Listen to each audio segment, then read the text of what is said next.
Welcome to our channel. Today we how to verify skeleton UX with SWR loading states easy tutorial step by step clearly. Start by understanding the importance of user experience in web applications. Skeleton UX provides a preview of content while data loads. Begin by setting up your development environment. Make sure you have a React application ready. Install SWR by running the command in your terminal. Use the command npm install SWR to add it to your project. After installation, import SWR into your component. Define your data fetching function within the same component. Here's an example of a simple fetch function using Fetch API. Next, define your SWR hook within the component. Pass in your data fetching function and unique key. Now, create a loading state for your UI. Use a conditional render to display skeletons while data loads.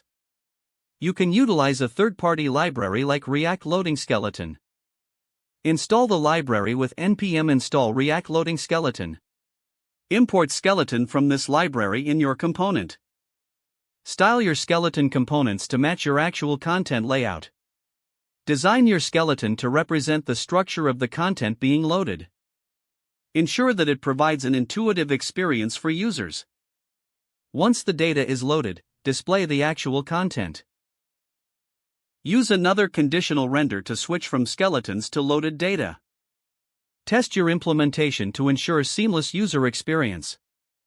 Verify that skeletons load quickly and disappear when the data is ready. Review your code for any improvements or refinements. Remember that smooth loading states enhance user engagement. With practice, your skills in implementing skeleton UX will improve. Continue to explore more advanced techniques and tools in UX development. If the page does not load, refresh the browser or try again in a private or incognito window. Make sure you are using the correct email address, then retype it carefully to avoid small typos.